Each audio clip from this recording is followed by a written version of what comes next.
The arrivals have slowed down, so I think we can go ahead and get started. For those of you who don't know me, I'm Sarah Hines. I am our Director of STEM Programs for the Greater St. Louis Area Council. And on the call, we also have our Director of Workforce Preparedness, Tom Krenning, our STEM executives, Sam Kenny, also known as Sam the Science Man, and Ryan St. Hill, and lots of volunteers and participants who helped us make this event possible. So we'll go ahead and get started. Broadcasting from my kitchen, but I kept this nice space background for you so you don't have to see it. So welcome everybody to the first ever Greater St. Louis Area Council Virtual STEM Fair. We were so excited to do this and to be able to engage you all in STEM programs and activities despite not being able to be at camp this summer, which is a bummer. This would have been our closing campfire for STEM week for those of you who have come to our camp before. We've done this every year, and so even though we couldn't do our normal closing campfire, we wanted to do something exciting and keep you all engaged. So thank you for participating with us.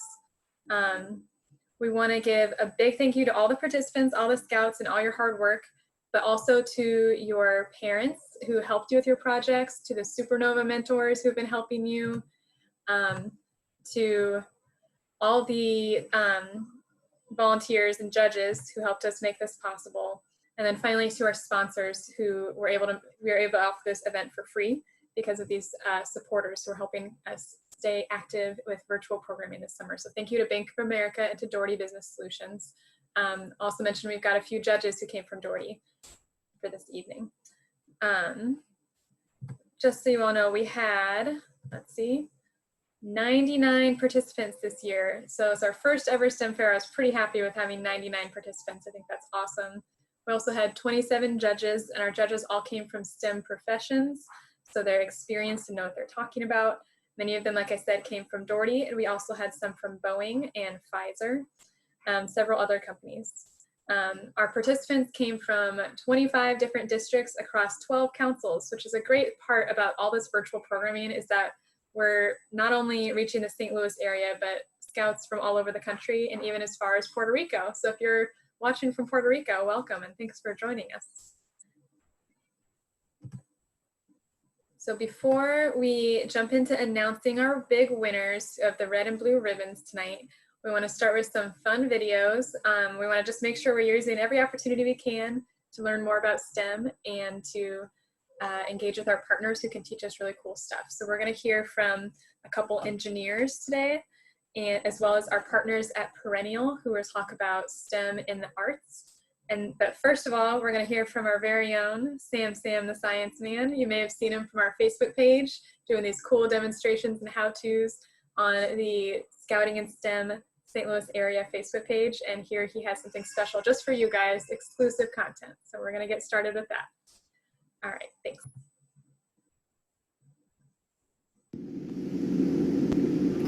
Hi everybody, it is Sam from the GSLAC STEM team. I want to thank everybody for joining us for tonight's virtual STEM Fair award ceremony. In order to celebrate you guys all tuning in, we actually have some really special stuff to show you. I actually have some dry ice with me here tonight that I'm going to show you some pretty cool stuff with. Some of you might know a little bit about dry ice already, some of you might not. Dry ice technically is not water. There is no water inside of this piece of ice. Instead, it is made out of carbon dioxide. Now, you might know carbon dioxide as a gas that you exhale, that you breathe out. It is a colorless, odorless, tasteless gas. Normally, it is just that, a gas. However, in order to make a piece of dry ice, you actually have to get that gas down to negative 109 degrees Fahrenheit. That is 109 degrees below zero. So this piece of dry ice in my hand is incredibly cold. You might actually be able to see some signs of it being very cold. One, you might notice every once in a while I'm changing hands because it is so cold. The other is you can see a little bit of this kind of fog or steam coming off of it.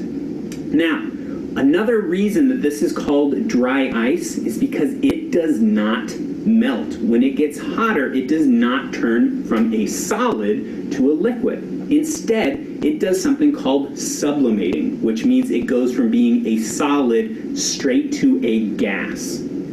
So I want to demonstrate for that to you guys today.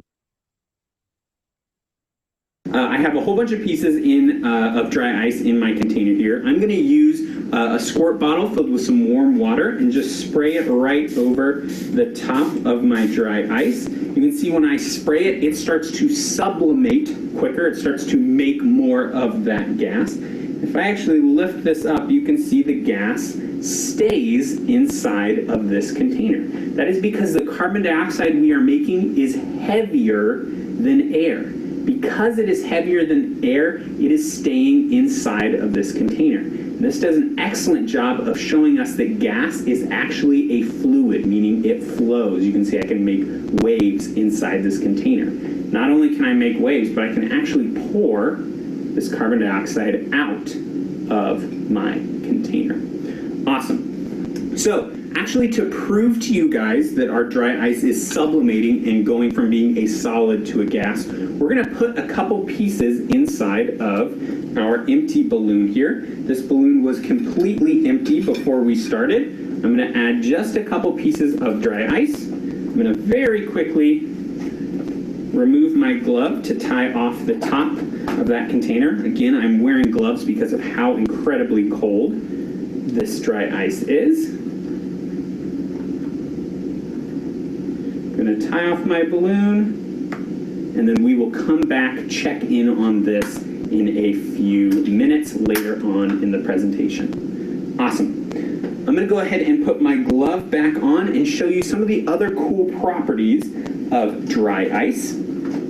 So we already showed how when we heat it up, it starts to sublimate quicker. We actually saw that kind of fog or steam come off of it.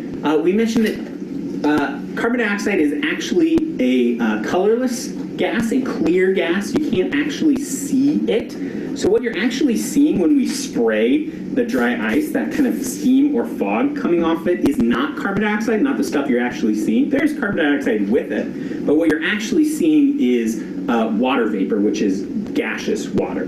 So what we're going to do now is I have a glass of water right here. I'm going to go ahead and plop just a few pieces of our dry ice right into that water, and you can see it starts to sublimate pretty quickly. You can tell it's sublimating. We're actually making a gas because there are bubbles in the bottom of that container coming up to the top. Again, what we are seeing, this kind of fog, is water vapor, but there is carbon dioxide in there.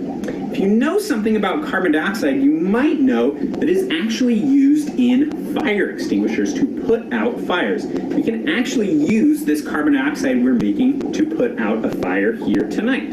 So what I'm going to do is light a small candle.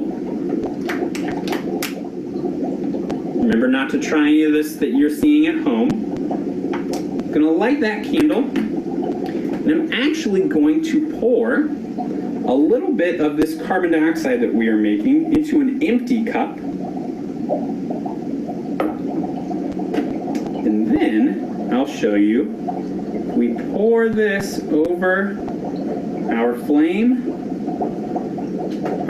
actually goes out. The carbon dioxide in there did not allow oxygen to get to that fire, so our fire burnt out. And that was all just using the power of the carbon dioxide that we are making in this container. Now there's one more that I want to show you before we move on to our next event, and that is I want to actually have you listen to something. I have some quarters over here that have been sitting on this table. They're a little bit warm. They're definitely warmer than our negative 109 degrees Fahrenheit dry ice, and I'm actually going to touch our quarter to our dry ice, and I want you to listen to what you hear. All right, ready?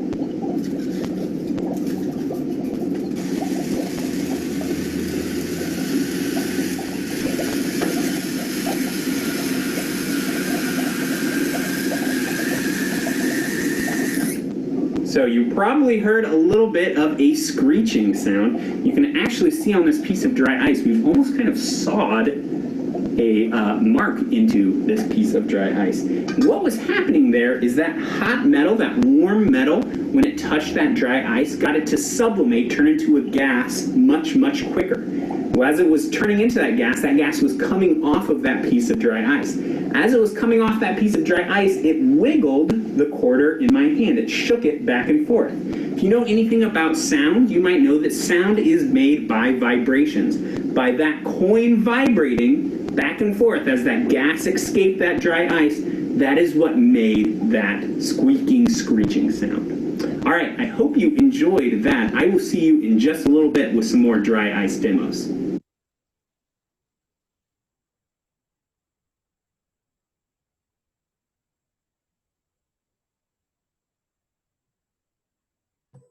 All right, before we move on to the next video from an engineer, I want you guys to think about Sam put dry ice in a balloon at the beginning of the video.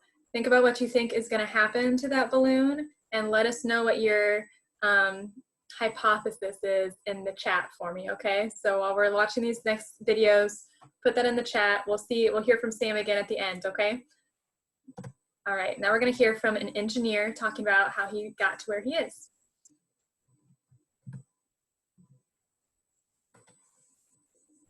3, 2, 1. We were on a family vacation. I think I was 12 at the time. My aunt woke me up. She's like, look over to the right. I saw it. There was a space shuttle launching. You saw it like a star in the sky, going up to do its mission. You know, that looks pretty cool. It's going pretty fast. There's rockets behind it. Kind of like a firework, but it goes off and goes and does science, and it kind of piqued my interest. That first experience of seeing a shuttle launch at 12, groggy, half awake, kind of set the tone to go learn more. Hi, my name is Tony Castillo, and I get to build spaceships. I'm actually the first engineer of my family. I come from a family that had very limited education. My dad had a little bit post-high school. My mother actually didn't have much education past middle school. But when they got married and they started a family, they said, education is the key to success. La llave del éxito es la educación. And so that has always rung true. We didn't know how, we didn't know in what way, but our 3 children, my older sister, my little brother, and I, would go to college, would go get a degree, and to do things that we truly enjoyed and loved doing. And 20 years later, that dream is a reality. So as a mechanical engineer, I get to do what I love to do every single day. The Boeing CST-100, Crew Space Transportation System. It really is going to revolutionize the way that we do space travel. It's completely autonomous. The human is there just in case, as a fail-safe system to take over if something goes wrong. We can actually launch, dock, and come home completely autonomous without any interaction from the human with the vehicle. We're bringing now a completely different world of innovation that's housed in the batteries, in the flight software, in the displays, in the interaction of the human with the vehicle. In the Boeing CST-100 program, I work with engineers that worked on Apollo, that worked on the International Space Station, that worked on the Space Shuttle. So when we look at building this next generation space vehicle, we also have to look back. As an engineer, you look back at the data. The data trumps all. And when we look back, the optimized shape is this. It's a capsule design. The Apollo capsule, the Gemini capsule, that design was key. You're going from 0 miles an hour on the ground in Florida to nearly 18,000 miles an hour. So, the most important concept is aerodynamics. How does this vehicle and its shape and its design interact with the air around it? Then you get to orbit. Now you're in the environment of space. Thermal interactions take over because every 90 minutes, you're revolving around the Earth. Every 90 minutes, you go from negative 250 degrees to positive 250 degrees Fahrenheit. Very tough environment. If you think about that, it's like going from Death Valley to the North Pole every 90 minutes. So how can a structure like this vehicle itself maintain its integrity throughout the entire flight? When when we look at this space capsule, you also have to think about every single engineer that's an expert in each different field, from a window to a thermal protection system, to a port thruster, to air around it. Everyone has to work together to be able to create what you see here. So when people ask me these days what I get to do, I tell them I'm basically the Iron Man of the Boeing company, getting to look at new technologies, taking what we've learned on the CST-100 space shuttle, the past, and looking at the technologies that we need to go beyond low Earth orbit. It doesn't get any cooler than that.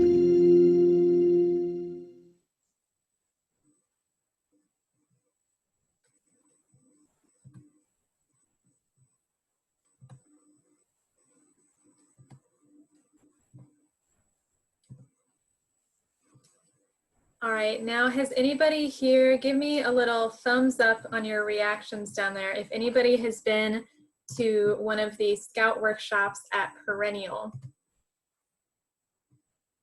We're going to hear from them next. They are located in St. Louis, and we're going to hear about how they use STEM in their fine arts.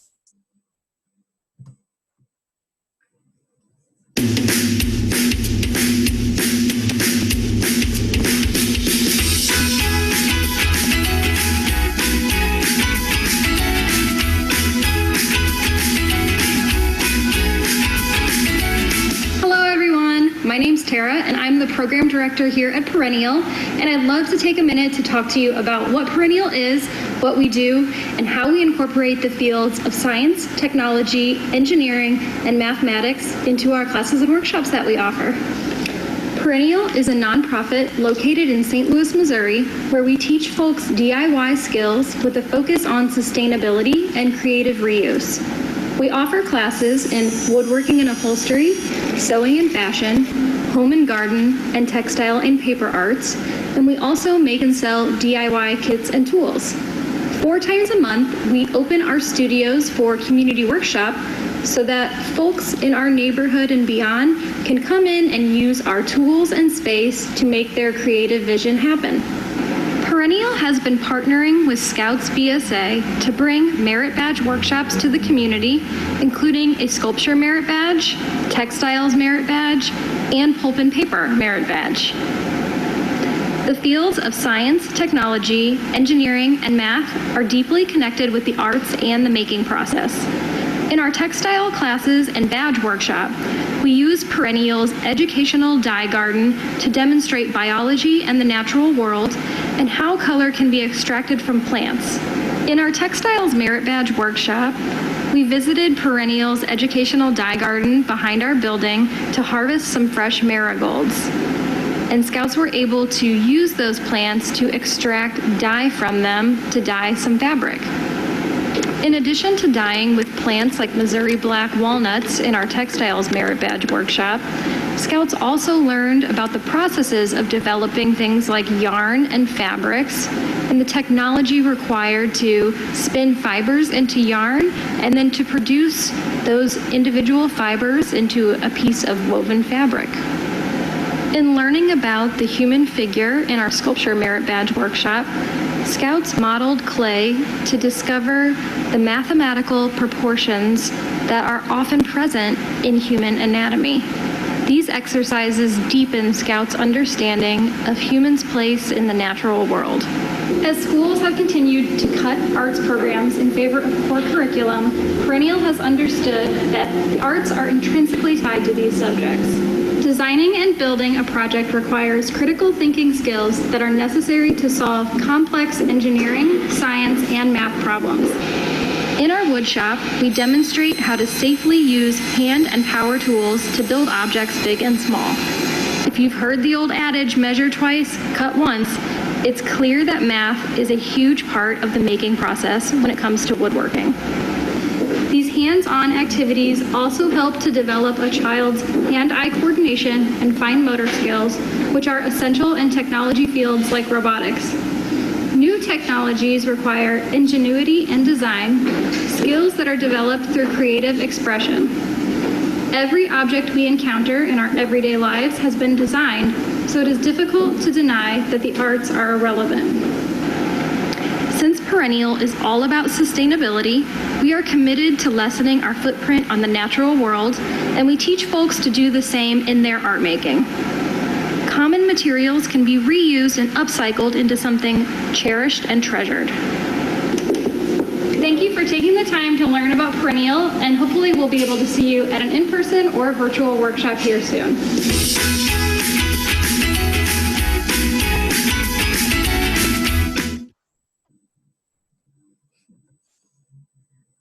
All right, we'll be hearing from one more engineer, and then it's back to Sam. So it's your last chance to make your guess on what you think is going to happen to that balloon. All right, remember to put that in the chat. What does it take to solve problems, help others, and improve the world around you? Curiosity, creativity, persistence? What it takes are the skills of an engineer. Hi, my name is Kerry, and I'm a robotics engineer at Boeing. As a robotics engineer, Kerry focuses on how to improve the process of building planes using robots. In high school, I was given a challenge to design a Lego robot that could dance. And I'd never done this before. It was very scary. And when I did it, it was just an amazing feeling. Today, Kerry works at Boeing developing robots that can help build planes. Using robots to help us build airplanes is a new frontier with challenges that we are still trying to solve. Robots can help do jobs that are difficult for humans to do, such as lifting heavy parts, repetitive motion tasks, or reaching into tiny corners. So what is a robot anyways? A robot is an electronic device that helps you perform a task. Robots are used in many different ways, like in robotic surgery or autonomous cars, or even picking up large objects for you. Robots are used in many different fields in many different ways. They can help us do our jobs by automating them. Automation is the process of making things work automatically or without the help of a human worker. However, a human needs to tell the robot what to do before it is automated. When we say automation, we mean that robotics are involved in the process. Through automation, we can make our process safer and produce better quality airplanes. When it comes to building planes, robots could help with specific tasks like attaching things in difficult to reach places, holding heavy objects in place, and repetitive or strenuous work that could be a safety risk for humans. Boeing uses robotics in many ways, including drilling parts, fastening things together, and making composite airplane parts. Robots can help us make planes faster, more accurately, and more easily. But remember that robots can't think or do things on their own. There always needs to be a human to tell the robot what to do and even to design and build the robot itself. It's important for engineers to be very curious and persistent. You're not going to get something right the first time. That's very rare. And so you just take the challenge head on. If you get knocked down, you just keep trying, and when you finish, it'll be very rewarding. Ready to design your own robotic arm? Start inventing on Curiosity Machine.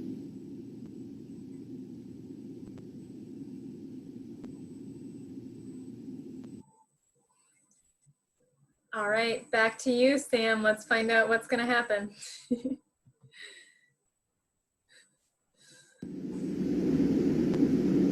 Hi everybody, it is Sam again. Thanks for sticking with us in our virtual STEM Fair award ceremony. So exciting to see all the cool stuff that everyone has been doing. We've got a couple more awesome things to show you with our dry ice. Quick reminder, don't try anything you see here at home, and make sure when you are doing science projects you always use the proper safety equipment. So, first things first, it's been a couple minutes. I want us to check in on our balloon that we put dry ice in earlier. You can see it is inflated significantly. All the gas in there should be carbon dioxide. If you listen closely, you can hear there's still a little bit of dry ice in here. If we were to wait another hour, 2 hours, we would not even hear any of that rattling around because all of the solid dry ice would have sublimated and turned into a gas. So that's one of the cool things about dry ice. That's one of the reasons it's used as a coolant. It's because when it's done, when it is completely sublimated, there's no remains left besides the gas carbon dioxide. Awesome. So we've got a couple more cool things to show you guys.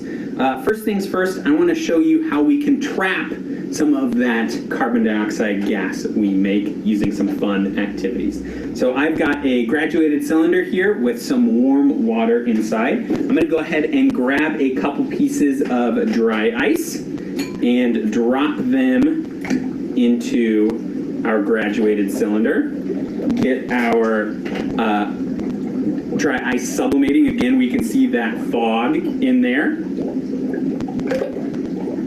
However, this time, instead of just letting it fog, we are actually going to trap some of the water vapor and carbon dioxide we are making with a little bit of dish soap. So I'm just going to put one drop into our graduated cylinder. And now you can see we have made a volcano of carbon dioxide bubbles. Now, one of the cool things about these bubbles is they're pretty easy to hold in your hands. And the cool thing is when they pop, they actually release that carbon dioxide and that water vapor gas that we were talking about earlier. Pretty awesome. Another interesting thing is if we let the bubbles just kind of sit in my hand for a second, they don't really pop. Instead, you might be able to see they're shrinking a little bit. That's because of that carbon dioxide is actually able to escape the soap layer of the bubble and it leaks out that gas. Awesome. So I'm going to dry my hands off really quickly and move our messy carbon dioxide volcano to the side. And I want to show you one more experiment using our carbon dioxide, our grand finale for tonight, if you will. We're going to try to make a giant carbon dioxide bubble. Sometimes this trick is called the crystal ball trick. So I've got a nice big bowl full of warm water here. I have another smaller bowl that has some soapy water, and I've been soaking a paper towel in there to try to absorb some of that water. What we're going to do is put a nice handful of dry ice into this warm water, get it sublimating into that gas, and now I'm going to try to capture all of this carbon dioxide we are making into one big bubble. So, it might take me a couple tries to do it, but I think we will be able to do it for you guys here tonight. Make one big bubble of carbon dioxide. All right, ready? Let's try it out. I'm going to try to make one big old layer. Perfect, first try. So you can see all of our gas is building up there. When this bubble pops, I want you to watch what direction it all goes. You can see all of that carbon dioxide went straight down. Again, whoa, that is because this gas that we are making is denser than air, and there's really two reasons for that. One, carbon dioxide naturally is denser, heavier than air. The other thing is, again, this gas that we're making is coming off a piece of dry ice that is negative 109 degrees Fahrenheit. Really, really cold. And cold gases are actually denser than warm gases. So another reason why when these bubbles pop, when this gas comes out, it goes straight down instead of up into the air like you would see with normal steam or smoke. Awesome. I hope you guys are enjoying our presentation tonight, and I hope to congratulate all of our blue and red ribbon winners. Thanks. See you guys around.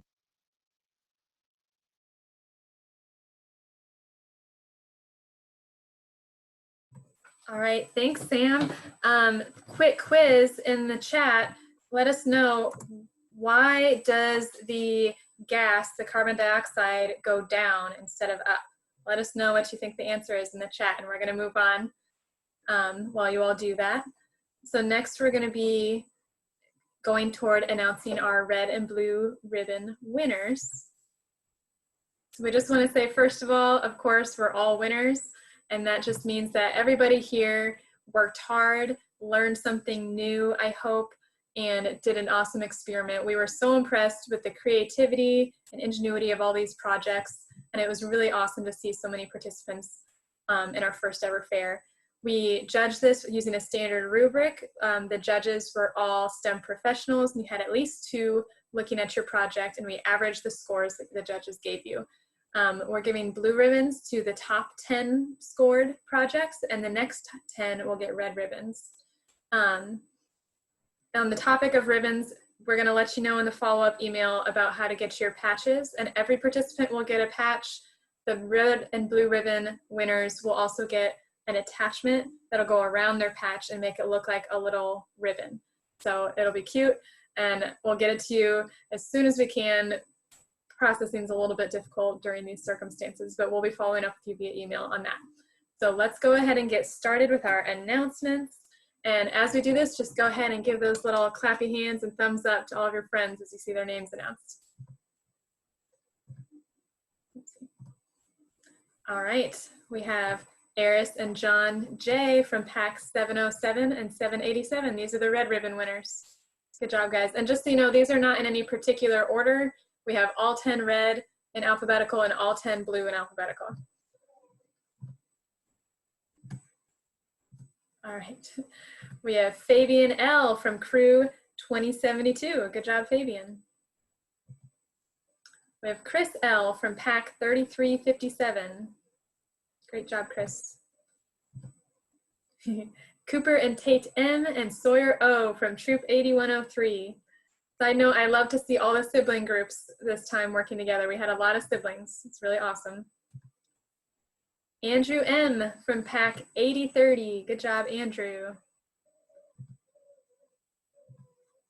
All right, we've got, oh yeah, we have a whole group from Pack 858 and 961 in Supernova team. So I've got their names here. We have Amelia, Brianna, Mattingly, Ryan, Braden, Derek, Landon, Addie, Spencer, Jaron, and Bryce. So good job, team. That was an awesome project. We have Andrew R. from Pack 3446. Good job, Andrew. Cole S. from Pack 3375. Good job, Cole. We have Ben and Sam V. from Troop 361. Another great sibling group. Good job, guys. Alan W. from Pack 739. Good job, Alan. And next we're going to be announcing our blue ribbon. Let's all give them a nice round of applause to the red ribbon winners. You guys were awesome. Congratulations. Next to our blue winners, our top 10 projects of the fair. We have Lucas and Ella A. from Pack 3603. Good job, Lucas and Ella. We have Caleb and Zoe E. from Pack 129. Awesome job, Caleb and Zoe.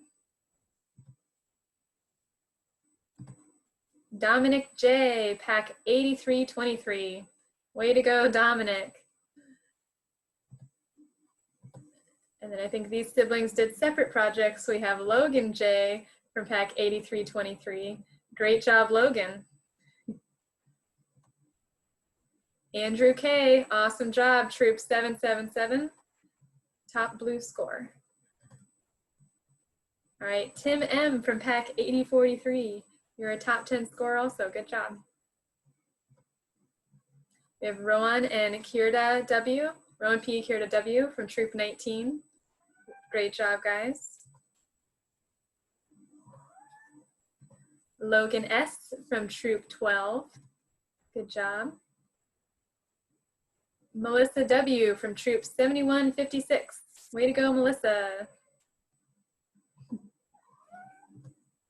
And then we have another group, a STEM Fair team from Troop 858. We have the names Jones, McAllister, Sullivan, Yash, Kirk, Milo, Samuel, Kaya, and Caden. So good job, team. That's awesome. So those are our winners, but like I said, everybody did such an awesome job. Let's give one more round of clappy hands for everybody who participated, because we were so impressed with everyone's projects, and really you all did a fantastic job. I want you all to keep going, keep trying, keep doing experiments. You really did fantastic. So before we go, I want to say a few more things before we all log out. I've got a big thank you to our judges. These judges took time this week to review several projects for you. They put some, they put in a lot of time just to review it closely and really wanted to do it because they care about you guys and they care about STEM. So thank you to all these people here who served as judges. If you want to continue doing STEM with us at the Greater St. Louis Area Council, these are the best ways to find out what's going on.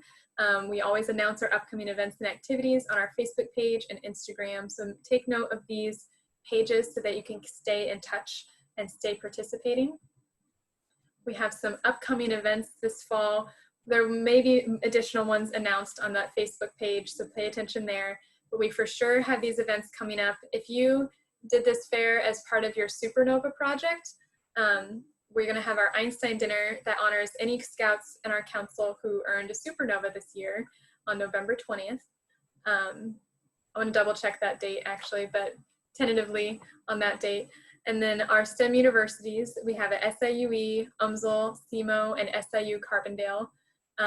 All these events will be taking place either in person or virtually or a combination depending on how things are going. So we're going to always do what's safest for the scouts, but we are definitely going to keep engaging with STEM activities and programming. All right, one more huge thank you to all of you for participating and for joining us today. It's a lot of fun to invite you all into my kitchen and talk to you about STEM and just to celebrate all of your accomplishments. I'm so proud of all the scouts and I really appreciate all the volunteers and parents. So thank you guys. Be on the lookout for a follow-up email so we can get those patches to you. We're gonna probably have to do them through the mail. So please pay attention to that. We'll also be sending out a survey so you can give us your feedback. Again, we wanna say thank you. Have a really great weekend and that's all we've got. Let us know in the chat if you wanna say anything else, but congratulations to all the scouts. Have a great night. Thank you.